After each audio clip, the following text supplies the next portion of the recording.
네, 돌비뉴스 이성대 기자 나왔습니다. 첫 번째 볼까요? 네, 첫 번째 이슈는 방망이 깎던 비서실장으로 잡아봤습니다. 네. 자, 앞서 그 정진석 신임 비서실장이 임명이 되자 여당에서는 공식적으로 환영 반응이 나왔지만 일각에서는 우려의 목소리도 나왔습니다. 자, 김웅 의원이 자신의 SNS에 이렇게 글을 올렸는데요.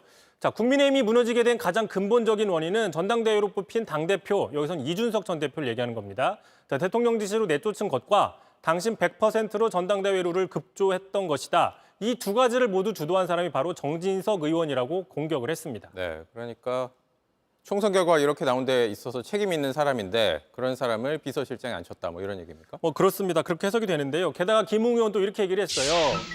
자, 윤심이 곧 민심이라는 희대의 막말로 국민의힘을 용산의 힘으로 만들었다라고 강하게 비판을 했는데 네. 정확히 얘기하면 2022년 12월 당시 정진석 비대위 체제에서 자, 당심이 곧 민심이다. 윤심이 곧 민심이라고는 하진 않았고 당심이 곧 민심이라고 얘기를 하면서 당원 투표 100%로 룰을 바꾸긴 했습니다. 네. 실제로 이 때문에 그동안 당내에서 중도 호소력이 있다고 했던 당내 주자들, 유승민, 안철수, 나경원 이런 정치인들이 모두가 다 줄줄이 나오지 못했습니다. 네. 유승민 전 의원 불출마했고 안철수 대표는 아무 말도 하지 않으면 아무 일도 일어나지 않을 것이라는 대통령실의 경고를 받았고요. 네. 나경원 의원도 초선들의 연판장 공격을 받았었죠.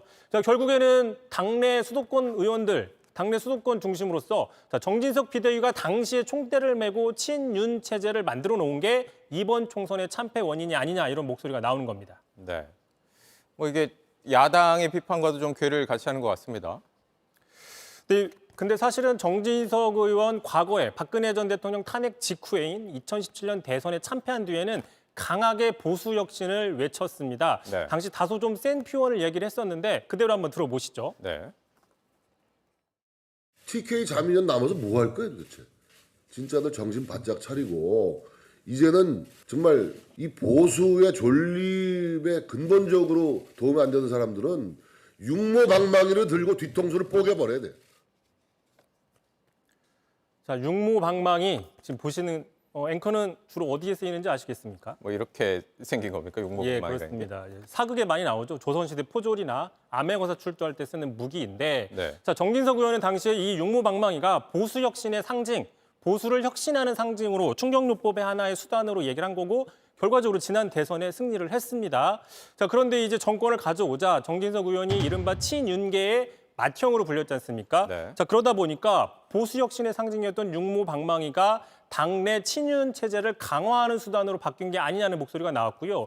자, 실제로 정진석 의원과 당시 이준석 대표 사이에 상당히 그 날선 공방들을 주고받으면서 이 대표 체제와 용산 간의 긴장 관계가 이루어지기도 했었습니다. 네. 그러다 보니까 이준석 당시 대표가 우크라이나를 방문한 당시에 자, 우크라이나 측으로부터 받은 선물이라고 하면서 그 가시가 달린 육모방망이와 비슷하다라고 하면서 저렇게 철퇴를 올렸습니다. 네. 나중에 본인이 직접 정진석 의원을 겨냥한 것이다라고 해석까지 해줬습니다.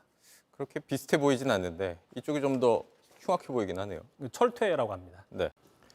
JTBC 뉴스를 시청해 주신 여러분 고맙습니다. 저희는 저녁 6시 50분 뉴스룸에서 뵙겠습니다.